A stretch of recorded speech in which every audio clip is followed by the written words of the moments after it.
ഓമിക്കോണിൻ്റെ P C ബിൽഡിങ്ങിൻ്റെ video ഞാൻ കഴിഞ്ഞ ദിവസം ഇട്ടിരുന്നല്ലോ. ആ ഒരു വീഡിയോയിൽ ഒരൊറ്റ സ്റ്റേറ്റ്മെൻറ്റ് ഉണ്ടായി. അതായത് ഗ്രാഫിക്സ് കാർഡുകളുടെ പ്രൈസൊക്കെ പണ്ടത്തെ പോലെ ഭയങ്കര കൂടുതലൊന്നുമല്ല, ഇപ്പം നോർമലൈസ് ആയിട്ടുണ്ട്, വളരെ കുറഞ്ഞ റേറ്റിലൊക്കെ കിട്ടുന്നുണ്ട് എന്നൊരൊറ്റ കാര്യം പറഞ്ഞത് തൊട്ട് ഇൻസ്റ്റാഗ്രാമിലായിക്കോട്ടെ കമൻറ്റ് സെക്ഷനിലായിക്കോട്ടെ കുറേ ആൾക്കാർ ചോദിക്കുന്നുണ്ട്, ബ്രോ ഏത് ഗ്രാഫിക്സ് കാർഡാണ് എടുക്കേണ്ടത്, ഈ ഗ്രാഫിക്സ് കാർഡ് എങ്ങനെയുണ്ട്. ഞാൻ എൻ്റെ ആ ഒരു ബിൽഡിൽ വെച്ചത് RX 6600 ആയിരുന്നു. ആ ഗ്രാഫിക്സ് കാർഡ് എടുക്കണോ, വേറെ ഓപ്ഷൻസ് ഉണ്ടോ എന്നൊക്കെ. സോ ആ ബിൽഡിൽ AMDയുടെ ഗ്രാഫിക്സ് ആണ് ഇട്ടിരുന്നത്. സോ ആൾക്കാർ ചോദിച്ചിരുന്നു എന്തുകൊണ്ട് ആ ഒരു AMDയുടെ ഗ്രാഫിക്സ് എടുത്തുന്നത്.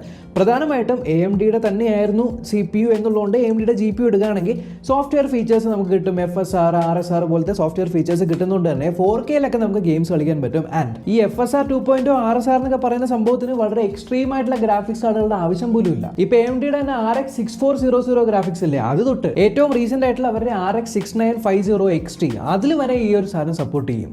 സോ ഇന്നത്തെ വീഡിയോയിൽ നമ്മൾ AMDയുടെ തന്നെ കുറച്ച് പോപ്പുലർ ആയിട്ടുള്ള ഗ്രാഫിക്സ് കാർഡുകൾ ഏതൊക്കെയാണ്, നിങ്ങളുടെ ബഡ്ജറ്റിൽ ഒതുങ്ങുന്ന ഏതാണ് എടുക്കേണ്ടത്, ഈ കാര്യങ്ങളൊക്കെ ഒന്ന് വിശദമായിട്ട് ഡിസ്കസ് ചെയ്യാം. ഒരു ബഡ്ജറ്റ് പ്രൈസ് പോയിന്റിൽ നിങ്ങൾക്ക് നോക്കാൻ പറ്റിയ ഏറ്റവും ബെസ്റ്റ് കാർഡാണ് AMDയുടെ RX 6400. ഇതിനകത്ത് 12 കമ്പ്യൂട്ടിംഗ് കോർ ഉണ്ട്, പ്ലസ് 4GB GDDR6 മെമ്മറിയാണ്. ഇനി അതിന്റെ മുകളിലാണെങ്കിൽ നമുക്ക് RX 6500 XT ഉണ്ട്. 6500 XTയുടെ വ്യത്യാസം എന്ന് പറയുന്നത് മറ്റേതിൽ 12 കമ്പ്യൂട്ടിംഗ് യൂണിറ്റ്സ് ആയിരുന്നു, ഇതിനകത്ത് 16 കമ്പ്യൂട്ട് യൂണിറ്റ്സ് ഉണ്ട്. പക്ഷേ ഇതിനകത്തും സെയിം 4GB GDDR6 മെമ്മറിയാണുള്ളത്. ആൻഡ് ഇനി കുറച്ചുകൂടെ പെർഫോമൻസ് വേണമെങ്കിലാണ് ഞാൻ എൻ്റെ ബിൽഡിൽ യൂസ് ചെയ്തിരിക്കുന്ന RX 6600 എന്ന് പറഞ്ഞ ആ ഒരു വേരിയന്റ് എടുക്കാം. അതിനകത്ത് 28 കമ്പ്യൂട്ട് യൂണിറ്റ്സ് ഉണ്ട്, പ്ലസ് അതൊരു 8GB GDDR6 VRAM ആണ്. ഇനിയല്ല നിങ്ങൾക്ക് എക്സ്ട്രീം ഹൈ എൻഡ് ആയിട്ട് പോകണമെങ്കിൽ 6800 XT എന്ന് പറഞ്ഞ മോഡലുണ്ട്. അത് ഭയങ്കര പവർഫുൾ ആണ്. അതായത് അതിനകത്ത് ഏകദേശം 72 കമ്പ്യൂട്ട് യൂണിറ്റ്സും പിന്നെ 16GB GDDR6 മെമ്മറിയൊക്കെയാണ് ഉള്ളത്. സോ ഇനിഷ്യലി AMD ഈ കാർഡ്സ് ഒക്കെ റിലീസ് ചെയ്തേ പിന്നെ കുറച്ചുകൂടി ഒരു പെർഫോമൻസ് ബൂസ്റ്റ്, ഒരു ആംഡപ്പ് വെർഷൻ ആയിട്ട് ഇതിൻ്റെ തന്നെ 6650 XT ആ ഒരു മോഡൽ, ആ ഒരു സീരീസിലേക്ക് കുറച്ച് കാർഡുകൾ ഇറക്കിയായിരുന്നു. ഉദാഹരണത്തിന് 6650 XT ആണെങ്കിൽ അതിനകത്ത് 8GB VRAM ആണ്. 6750 XTയുടെ അകത്ത് 12GB, RX 6950 XTയുടെ അകത്ത് 16GB VRAM ആണ്. സോ ഈ പറഞ്ഞ കാർഡുകൾ ആക്ച്വലി മീൻ ചെയ്യുന്നത് ഫസ്റ്റ് കാർഡ് നിങ്ങൾക്ക് 1080p ഗെയിം കളിക്കണമെങ്കിൽ, സെക്കൻഡ് കാർഡ് നിങ്ങൾക്ക് 1440p ഗെയിം കളിക്കണമെങ്കിൽ, ആൻഡ് മൂന്നാമത്തെ കാർഡ് നിങ്ങൾക്ക് ആക്ച്വൽ 4K ഗെയിം കളിക്കണമെങ്കിൽ. സോ ആക്ച്വലി കാർഡ് ചൂസ് ചെയ്യുന്നത് ഭയങ്കര എളുപ്പമായി. നിങ്ങൾ കളിക്കാൻ പോകുന്ന ഗെയിമിന്റെ റെസൊല്യൂഷൻ എത്രയാണ് എന്ന് ചിന്തിച്ചാൽ മാത്രം മതി, നിങ്ങൾക്ക് ആപ്റ്റ് ആയിട്ടുള്ള കാർഡ് പിക്ക് ചെയ്യാൻ പറ്റും. നിങ്ങൾ ഒരു കാര്യം ശ്രദ്ധിച്ചായിരുന്നു, ഇപ്പോൾ പറഞ്ഞ കാർഡുകളെല്ലാം തന്നെ എത്ര മെമ്മറിയാണ് എന്ന് ഞാൻ എടുത്തെടുത്ത് പറയുന്നുണ്ടായി. പക്ഷേ ഈ AMD കാർഡ് എടുക്കുന്നതിൻ്റെ ഒരു വലിയ അഡ്വാൻറ്റേജ് എന്ന് പറയുന്നത് ഈ കാർഡുകളുടെ അകത്ത് ഇൻഫിനിറ്റി ക്യാഷ് എന്ന് പറഞ്ഞൊരു കിടിലൻ സംഭവമുണ്ട്. ഈ ഇൻഫിനിറ്റി ക്യാഷ് എന്ന് പറയുന്നത് ഒരു ബാൻഡ്വിഡ്ത്ത് ആംപ്ലിഫയർ ആണ്. നിങ്ങൾക്ക് ഏകദേശം 3.25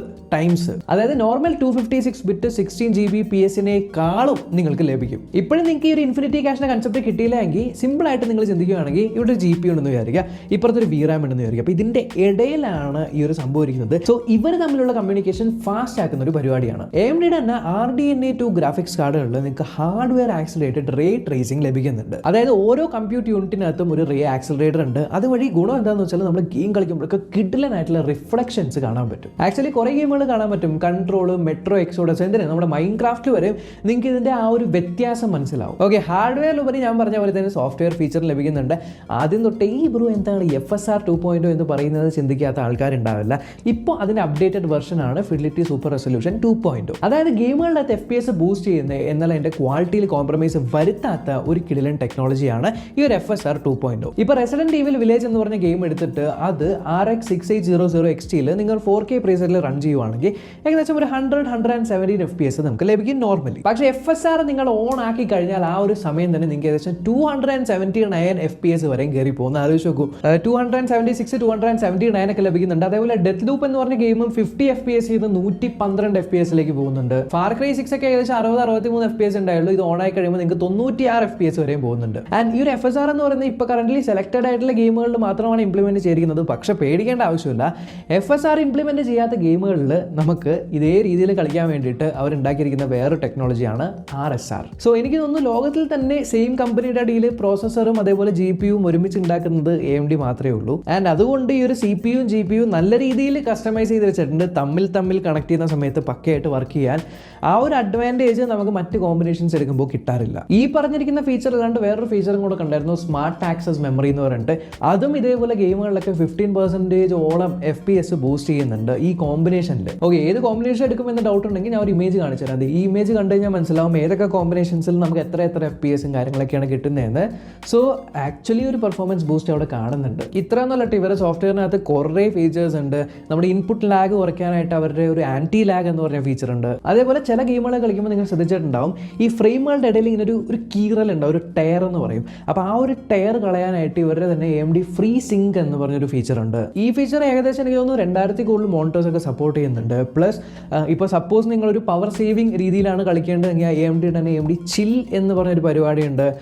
അതുപോലെ തന്നെ നിങ്ങൾക്ക് AMD FPS ബൂസ്റ്റ് ചെയ്യാനായിട്ട് റേഡിയോൺ ബൂസ്റ്റ് എന്ന് പറഞ്ഞിങ്ങനെ കണ്ടമാനം ഫീച്ചേഴ്സ് അവരുടെ സോഫ്റ്റ്വെയർ സ്റ്റാക്കിനകത്ത് ഞാൻ കണ്ടായിരുന്നു. സോ ഞാൻ പറയാൻ ഉദ്ദേശിച്ചത് ഇത്രയേ ഉള്ളൂ. നിങ്ങൾക്ക് പോക്കറ്റ് കാലിയാക്കാണ്ട് നല്ല രീതിയിൽ ഗെയിംസ് കളിക്കണം എന്നുണ്ടെങ്കിൽ, നല്ല FPS നല്ല ഗ്രാഫിക്സ് ഒക്കെ വേണമെന്നുണ്ടെങ്കിൽ, ഞാൻ ഈ വീഡിയോ പറഞ്ഞിരിക്കുന്ന കാർഡ്സ് എല്ലാം നിങ്ങൾക്ക് കൺസിഡർ ചെയ്യാവുന്നതാണ്.